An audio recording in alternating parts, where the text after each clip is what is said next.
The lights are low. You've read the story. You've given the last sip of water. And just as you think you're free, you hear it. I'm scared. Or just one more story. Or worse, a full-blown meltdown because their blanket isn't perfectly straight. You feel exhausted, frustrated, and maybe a little bit disconnected. You find yourself wondering, is this all there is to bedtime? A battle of wills that you both lose? I'm here to tell you there is a better way. In this video, I'm going to share a simple 2-minute ritual that child psychologists swear by. It not only ends bedtime fights, but it also builds a deep, unbreakable bond with your child. But be warned, most parents make one critical mistake right before bed that completely negates its power, and I'm going to show you exactly what it is. First, let's understand what's really happening. When your child stalls or acts out at bedtime, they are not trying to manipulate you. Their brains are going through a major transition. They are shifting from the busy, connected world of day to the quiet, separate world of sleep. For a child, this separation can feel huge and scary. All the unprocessed worries and feelings from their day bubble up to the surface. Their connection cup, which may have been drained by school, daycare, or just the general hustle of life, is running on empty. They are sending you an SOS signal. They're not asking for another glass of water, they're asking for a final dose of connection and security. And if you're feeling guilty about the nightly struggle, I want you to let that go, right now. This is a normal developmental need. You haven't failed, you've just been given an opportunity to connect, and this ritual is the key. The biggest mistake parents make is rushing into bedtime from a state of chaos. You can't go from a bright, loud, screen-filled room straight into a deep connection ritual and expect it to work. It's like hitting the brakes at 70 miles per hour. So, the first step happens before the 2 minutes even begin. It's about setting the stage. At least 30 minutes before you plan to start the ritual, begin the wind down. Dim the lights. Turn off all screens, the television, the tablet, the phone. The blue light from these devices tricks the brain into thinking it's still daytime, sabotaging sleep. Start speaking in a lower, calmer voice. This transition signals to your child's nervous system that it's time to prepare for rest. This isn't just about atmosphere, it's about physiology. You are helping them down-regulate their system, making them more receptive to connection and sleep. Ignoring this step is the mistake that sabotages everything that follows. Create a bubble of calm first. Now the 2-minute ritual begins.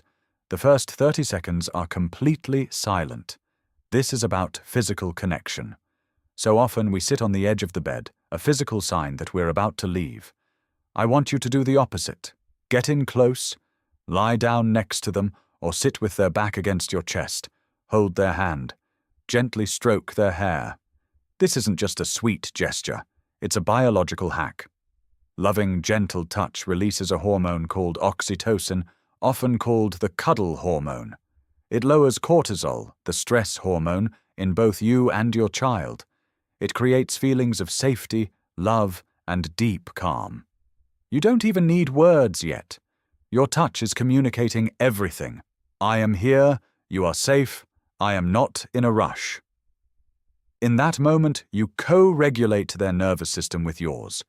Just 30 seconds of quiet, intentional touch can undo a whole day's worth of disconnection. It's the foundation upon which everything else is built. For the next 30 seconds, we introduce a powerful habit called scanning for the good. But you have to do it right. The question, "How was your day?" is too big and often gets a one-word answer. Fine. We need to be specific. Ask your child 2 simple questions. First, tell me one thing that made you smile today.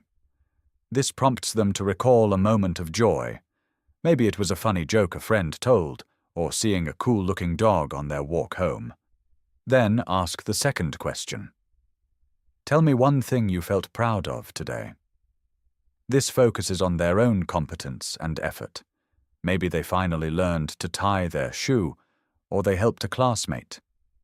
The key is to listen without judgment or interruption. Let their answer be their own. This simple exercise starts to train their brain to look for and remember positive experiences, a fundamental skill for building resilience and optimism in life. Let's talk about why asking for two goods is so powerful from a psychological standpoint. We all have something called a negativity bias. Our brains are hardwired to pay more attention to bad experiences than good ones. It was a survival mechanism for our ancestors. It was more important to remember where the lion lived than where the sweet berries grew. But in modern life, this bias can lead to anxiety and a pessimistic outlook. This simple two goods practice actively works against that bias. It forces the brain to rummage through the day's events and retrieve positive memories, strengthening the neural pathways for happiness and gratitude. You are literally helping to rewire your child's brain for the better. And as a parent, this gives you an incredible, unfiltered window into their world. You learn what truly brings them joy and what they value. This is intelligence you can't get from a report card. Now we move to the most important part of the ritual. For the next 30 seconds, you create a safe space for the hard stuff. After focusing on the good, you gently ask, "What was one hard part about your day?" Or you could say, "Was there anything today that felt a little bit tricky or sad?" This question is the heart of emotional connection. It communicates to your child that you are not just there for their successes and happy moments. You are there for their struggles, their fears, and their failures. It tells them that negative emotions are not something to be hidden or ashamed of. They are a normal part of life that can be shared and processed with someone who loves them. This is how you become their emotional safe harbor. This is how you ensure that when they are teenagers facing much bigger problems, you are the first person they think to turn to, not the last. How you respond to their one hard thing will either build trust or break it. Your job here is critical, and it is not to fix the problem. Your one and only job is to validate their feeling. If they say, "Anna wouldn't play with me at recess," do not say, "Well, just play with someone else tomorrow," or "Don't worry about it." This dismisses their pain. Instead, you need to become an emotional mirror. Reflect their feeling back to them. Say, "Wow, that sounds like it felt really lonely. It's so hard when you want to play with someone and they say no. I understand why that made you sad." That's it. You name the emotion. Lonely, sad, unfair, frustrating, and you validate it. You are telling them, "Your feelings make sense. I see you. I hear you." This simple act of validation is one of the most powerful gifts you can give your child. It teaches them that their feelings are real and important. I want to spend a moment on the danger of immediately trying to fix your child's problems. It comes from a place of love, I know. We don't want to see our children in pain, but when we jump in with solutions, we are unintentionally sending some very damaging messages. First, we're implying that their negative feeling is a problem that needs to be erased immediately, instead of an experience to be felt and understood.